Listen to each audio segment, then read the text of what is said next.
War in the Middle East. Russia's closest ally just lost most of its nuclear program and top military command, all in one strike.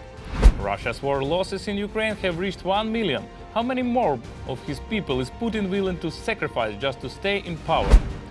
Operation Spiderweb 2. Ukraine isn't slowing down. After wrecking Russia's strategic bombers, our defenders have now taken out an entire military train full of armored vehicles. Ukraine unveils a new ballistic weapon and it's already heading into mass production. And it's not just Ukraine. Russia is preparing for attacks on NATO countries too. Hello and welcome. We are from Ukraine and I'm Viktor Kalatai. Let's catch you up on the biggest developments from Russia's war on Ukraine this past week. Buckle up, here we go. Middle East on fire. Let's break down what happened. On the night of June 13th, Israel launched airstrikes on Iran's capital Tehran and several other cities. They called it a preemptive strike targeting Iran's nuclear program and military leadership. And it worked, big time. Reports say Israel killed Hossein Salami, head of the IRGC, Gholam Ali Rashid, commander of the Khatam al-Anbiya headquarters, Mohammad Bagheri, Iran's chief of staff, and 6 nuclear scientists.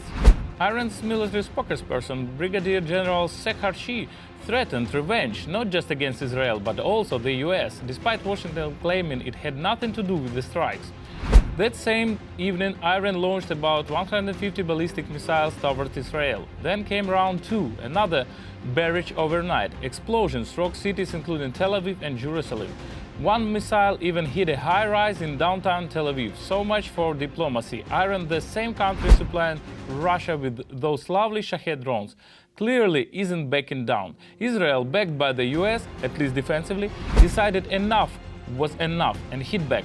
Here is hoping the US drops the double standards and starts treating Iran's BFF, the Russian Federation, the same way. Because peaceful initiatives clearly don't work on dictators. President Zelensky says it clearly. Trump can stop Putin. He believes Trump has the power and the responsibility to put an end to Russian aggression once and for all. Trump can stop him. For this, Putin must lose money, and only in this way, losing money, he will not be able to increase the army and finance the military sector. And he will have internal issues. For this, sanctions must be introduced only in this way. And diplomatically, I do not know Trump can or cannot, but between us, Bita, he is the president of the United States, he must influence any aggressor in the world. Speaking of power moves, Zelensky just confirmed Ukraine has launched mass production of its own ballistic missile. Details in the next segment. At a time when Russian aggression continues unabated, Ukraine's long-range weaponry is becoming not only a symbol of strength, but also a real guarantee of security. Our missile program has good momentum. And although this is a difficult task, we are gradually getting closer to being able to use our own missiles and not just rely on supplies from our partners. And not just rely on missiles supplied by our partners. In 2025, there was a breakthrough in the production of Ukrainian missiles. The greatest anticipation was focused on the production of a domestic ballistic missile, and now it has happened. I believe that the supervisors made a good choice, both in separating the program from other programs and in assigning each missile system and missile type its own supervisor and manager. This is a positive development. As far as I know, tests were conducted in mid-May, and they are considered to have been extremely successful. The missile traveled almost 300 kilometers and destroyed a Russian command post. And it is very important that this was a combat use. A Ukrainian-made ballistic missile covered almost 300 kilometers and destroyed a Russian command post. The warhead of this missile weighs over 400 kilograms, and that is a very powerful arsenal. For comparison, the new American ballistic missile has a warhead of only 91 kilograms. It's clear that this will be a powerful weapon for us. I hope that we will continue to move forward. President Volodymyr Zelensky has repeatedly said that the Ukrainian ballistic missile is already on the way.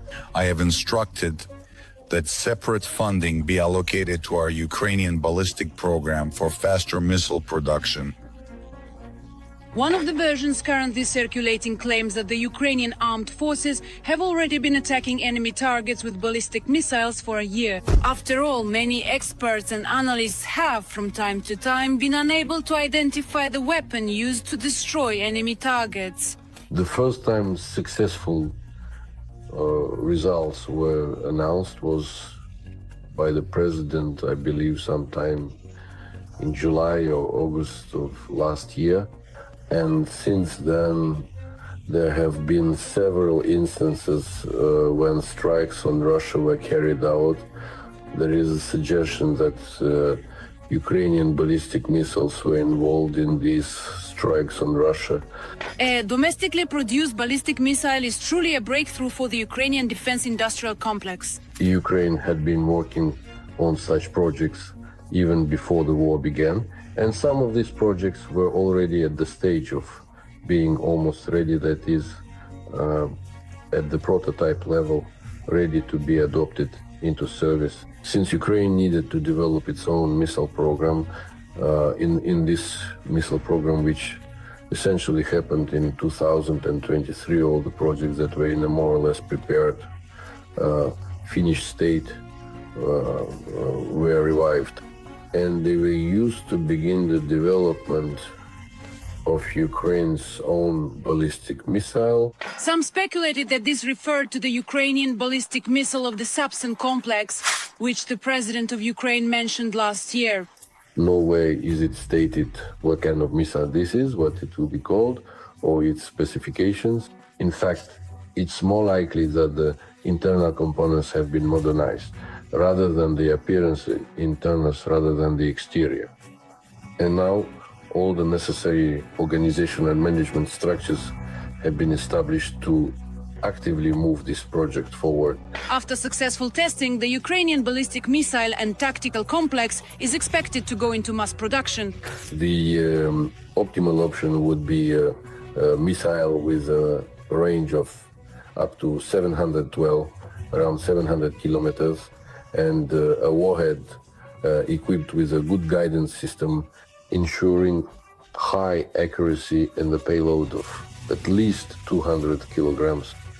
Of course, if it's more, that would be even better.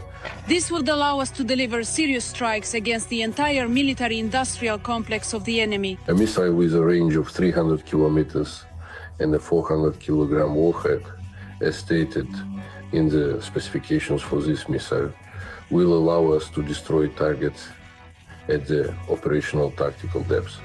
This is also very good because, in fact, all command and control, all military logistics, all depots, they are located in this zone. Ukraine has already made attempts to develop a ballistic missile over the past 30 years.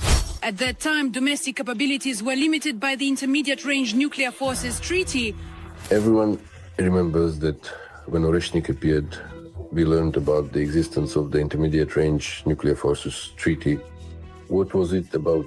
It was about the fact that the country, specifically the parties to this treaty, which are Russia and the United States, do not engage in the development of intermediate range missiles. And an intermediate range missile, meaning a ballistic missile, is defined as having a range from 500 to 5,500 kilometers. And when Trump, while he was president, first learned from intelligence that the Russians were developing the RS-26 missile with a range of less than 5,500 kilometers, he broke off, he withdrew from this treaty, and then Russia also withdrew from this treaty. A country undertakes the obligation to produce missiles with a range of no more than 500 kilometers, but only for domestic use. If they produce them for export, then the range must not exceed 300 kilometers. So I think that the Ukrainian development of this ballistic missile is currently within the framework of export restrictions, but I am almost certain that its range will be increased to 500 kilometers. The Ukrainian defense industrial complex is making successful progress in developing weaponry. I think it will evolve towards a range of 500 kilometers. Perhaps the warhead might be slightly reduced, but I believe that most likely even without reducing the warhead. Ukraine's missile program is a strategic factor in the country's security. This is a breakthrough and a trump card in the hands of a country defending itself against Putin and his military machine. The development and production of Ukrainian missiles will allow the country to independently address the destruction of Russia's military capabilities in its aggressive war against Ukraine. Every voice matters. Join our community, support independent journalism and help us bring you the truth from Ukraine. Become a member of Ukraine today. Join us now. And if you missed it, another epic hit by Ukrainian forces, 13 tanks and over 100 armored vehicles destroyed in one swoop. That's one train Russia won't be getting back. Web 2 versus Russian military equipment and railway logistics. That's exactly how the new operation by the Ukrainian armed forces was dubbed in Z channels. Obvious and unthinkable for our intelligence services. There's no point in staying silent anymore. The enemy destroyed a locomotive carrying tanks and dozens of armored vehicles. The adversary destroyed most of the equipment without any resistance. Operation Web 2. Someone has to be held accountable for this. And now, if they want to, a small group of saboteurs is capable of disabling entire aviation units. All it takes is to approach and launch a certain number of drones. Air defense, let's put it this way, can cope with an organized swarm of drones. The defense forces of southern Ukraine destroyed a huge column of Russian military equipment by attacking a train transporting tanks and armored personnel carriers to the front. The defense forces of southern Ukraine struck the locomotive along with the column of enemy equipment. The enemy's losses amounted to 13 tanks and more than 100 units of armored and automotive equipment. Officially, the armed forces of Ukraine have not yet disclosed how they managed to successfully strike the locomotive and more than 100 units of enemy equipment. However, information is circulating online, particularly in the so-called Z-swamp, that FPV drones were once again used by Ukraine in the special operation. At some point, the hatches on the railway hopper grain cars started flying off while the train was moving. It was through these hatches that drones flew out and attacked the equipment that was placed on the flatbed cars. Whoever came up with the idea to combine a trainload of military equipment with grain cars is a mystery. It's also unknown how the SBU managed to hide drones in there, but the result was this. The first strike hit the locomotive, after which the train began to lose speed and was brought to a stop. The enemy then destroyed most of the equipment without any resistance. Supporting the theory about FPV drones is the fact that several weeks earlier, the president of Ukraine mentioned the successful special operation involving the mass destruction of occupation equipment using hundreds of small drones. Recently, we carried out an interesting strike against them. At the same time, we hit them with 400 small drones. More than 40 pieces of equipment were destroyed simultaneously. We took this step. It was carried out solely by the military, only on the battlefield. This was an attempt at such an operation, and we will show them many times more than what this operation achieved. It should also be noted that Ukraine is actively expanding the range and production of its own missiles, bombs and rocket drones. Just recently, it was reported that Ukrainian ballistic missiles were used in combat for the first time. In mid-May, tests were conducted that are being described as extremely successful. The missile traveled almost 300 kilometers and destroyed a Russian command post. The warhead of this missile weighs over 400 kilograms, making it a very powerful weapon. And precisely in the southern Kherson direction, the Ukrainian armed forces successfully tested a new experimental munition weighing more than 100 kilograms.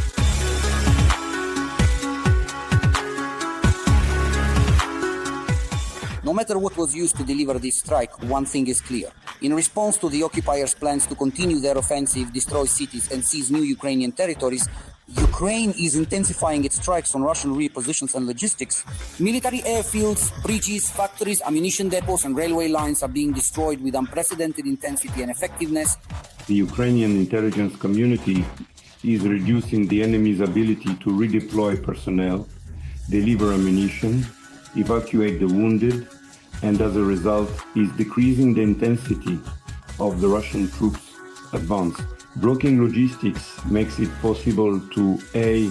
reduce the rate of fire damage, B. affect the redeployment of personnel, and accordingly the formation of assault groups. Such special operations are becoming Ukraine's most important tool in reducing the military potential of the Russian invaders. And while politicians debate, Ukraine takes an action. On the night of June 14th, Ukrainian drones struck two major targets in Russia's military-industrial complex. The first, a leading facility producing explosive components.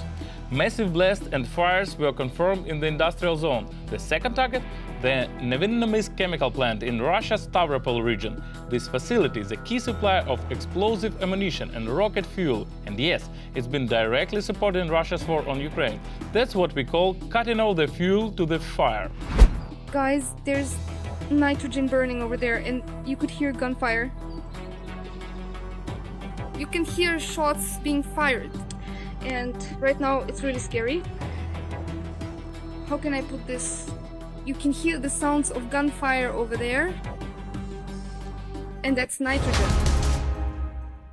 And now the grim milestone. Russia has officially lost over 1 million troops in this war. As for June 14th, the body count stands at 1,002,690. Just yesterday alone, 1,130 killed or wounded. How many more lives is the Kremlin ready to sacrifice for the Putin pride? Russian losses in Ukraine have surpassed 1 million, a record high for the Kremlin in 80 years. Officially, Moscow has only acknowledged the casualties once, back in the fall of 2022. Strangely enough, Putin himself recently indirectly confirmed the massive losses in the army. He boasted to journalists that every month 50 to 60,000 people sign contracts with the Ministry of Defense. Now, here's the most interesting part. Where do these people go? Forgive me, Lord, people, right? It's a one-way ticket. I've heard for a long time now that contracts are no longer terminated when they expire. They are officially automatically extended. 600, according to Putin, 600 to 720,000 a year, one way. This is not rotation. It's not like some go, come back, and others take their place. This isn't rotation. It's one way only. From this one-way trip, you either end up as a 200th in a body bag or on welfare with severe disability. Any figures about the war in Ukraine have been classified by the Russian Federation. The project Media Zona keeps track of the 200s. At the moment, their list contains more than 111,000 dead. By name, even this number is far from accurate, but it still gives an idea of what's happening. The so-called volunteers are among the leaders in the number of casualties. The special military operation, as it is called in Russia, has become a ticket to a better life for thousands of Russians. They sign contracts simply because of the poverty in the country of the gas station. They are lured by million-ruble payouts offered by local and federal authorities. The story of Stanislav Simonov from the small Bashkir town of Beloretsky is telling. It is similar to the path of thousands of other people. He was 51 years old. After finishing school, Stanislav studied at a vocational school to become a locksmith, worked at a metallurgical plant, and in November of last year signed a contract with the Russian Ministry of Defense. In November, and already by December 16th, that is literally a month later, he was killed. The story of Simonov is telling in that, firstly, nowadays it is increasingly managed 45 to 50 who are signing contracts. Most volunteers undergo training for only 1 or 2 weeks. And after that, they're sent straight to the front. And many of them had never served in the army before. Some had only completed their mandatory military service many, many years ago. Surviving the war in Ukraine with such training, or rather, with a lack of it, is extremely difficult. The rather advanced age of Russian volunteers indicates that it is becoming harder for commanders to replenish their ranks with them. By the way, those who choose a contract over a courtroom bench are also considered volunteers. Convicts are another category that is being actively mobilized and used as expendables. The practice of recruiting them was started by the now deceased Wagner leader Yevgeny Prigozhin. Thanks to him, Russians significantly emptied out the prison cells. But even in the 4th year of the full-scale war, prisoners are still helping to maintain the numbers of the Russian forces in Ukraine. It's possible that they are now being sent to the front by decision of the prison administration. The advantage with them is that you can do whatever you want to them. I'm already at the training ground. It was made very clear, if you go to fight, that's it. They didn't ask me, they just gathered us up. I even have artificial heart valves, which technically make me unfit for service. But that's what the administration wanted. They gathered us up and sent us off. I wasn't the only one like that. The attitude of the unit commanders, well, specifically when you're on a mission, how they treat you. The last thing I noticed was this. When we were in a group, just the two of us men, a veteran, got wounded when we were coming out of New York, on the pipes. He was wounded by a drone. The next day we explained, we reported that he was wounded. The next day we were handed over to another commander. Another commander got on the radio with us and said, "Get ready, we're leaving now." Well, we remind him that we have 300 veterans. That is, he needed help, he needed to be evacuated. The commander's call sign was Abkhaz, He specifically said, these were his words, "By Valley, if you come back, then I'll come in." Those were the commander's exact words. Then another commander with a different call sign switched in. I don't remember his name. He was yelling over the radio, "Forward, don't only forward." And I also noticed in the unit right away, they beat you with sticks, they beat you up, put you in a cage and beat you with sticks. I had a case like that too. That's how they punish guys who... For the war in Ukraine, Russians are actively recruiting mercenaries from all over the world. This practice was also started by the Wagner PMC. In more than 3 years, all kinds of people have ended up in the Ukrainian trenches: Cubans, Indians, Chinese. Their discovery has provoked international scandals. From the post-Soviet countries, Tajiks, Uzbeks, Kyrgyz and Belarusians are actively fighting on Russia's side. There are also quite a few mercenaries from Serbia, Syria, Afghanistan and African countries. They are recruited under the pretext of job offers, with promises of high salaries and citizenship. I understand, Russia, you are being killed. Right now, I want to go to Turkey. I don't want to go to Iraq. I just want to go home. Russia is bad. Bad. I feel very bad. I want to go home. For thousands of poor people from all over the world, the battlefield in Ukraine has become an attempt to improve their financial situation. So far, neither videos showing piles of corpses nor the way Russians at the front discipline those unwilling to fight have stopped them. But this can't go on forever. Russia's human and financial resources are limited, unless partners from the axis of evil, like North Korea did, deliberately come to its aid. According to intelligence reports, their contingent was the largest. And now, a familiar move. Russia sending troops into Belarus under the guise of a military exercise. Sounds familiar? That's exactly what they did before the full-scale invasion of Ukraine. Is this a threat to the new Ukrainian regions or the opening move in the war with the NATO? Looks like NATO is finally starting to see the dictator's true intentions. NATO Secretary General Rutte stated Russia is planning to attack alliance countries within the next 5 years. Russia could be ready to use military force against NATO within 5 years. 5 years? Let's not fool ourselves. History has taught us that to preserve peace, we must prepare for war. There are numerous factors and intelligence data indicating that Russia is indeed preparing for war with NATO. The Russian Federation is increasing its military presence on the borders with Finland. This involves the construction of military bases, airfields, ammunition depots, and accordingly, an increase in the number of personnel directly near the borders with NATO countries. Even though the Russians are spending a lot of resources on the war in Ukraine, they are producing several times more weapons than the NATO countries. As for ammunition, Russia produces in 3 months as much as all of NATO produces in a year. It is expected that this year alone, its defense industry will produce 500 tanks, 3 zero-armored vehicles, and 200 Iskander missiles. The Russian side itself admits that at the moment they are mainly using stockpiles of Soviet-era weapons. In other words, this is the very armored equipment that was kept in long-term storage depots. On the one hand, it's a demonstration of growing military capability, but on the other hand, it's actually a sign of the degradation of the Russian defense industry and its inability to reproduce the latest models of weaponry.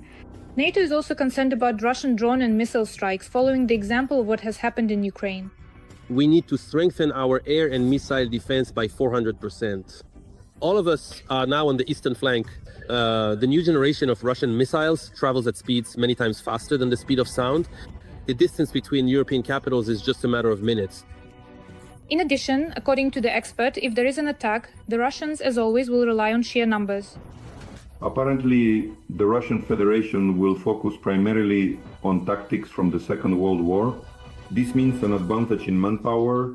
In other words, the well-known tactic, often referred to as Zhukov style, which the Ukrainian side knows as so-called meat assaults, or in the Russian interpretation, we won't spare the cost in lives. That is why the main advantage the Russian Federation has over NATO countries is its virtually unlimited mobilization reserve. Rutte is concerned not only about Russia, but also about its allies Iran and North Korea, and most of all China, all of whom are also expanding their military capabilities. China is also expanding its nuclear arsenal and intends to have more than 1,000 operational nuclear warheads by 2030. Those who oppose freedom and democracy are entrenching themselves, preparing for long-term confrontation. Rutte openly stated that if the bloc countries do not start increasing defense spending and arming themselves, they should prepare for life under occupation.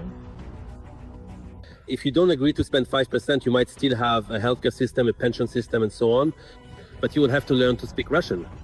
I was told, Mark, if you bring these harsh facts to the surface, it might be a shock for the public, but they should be on alert. This is our reality.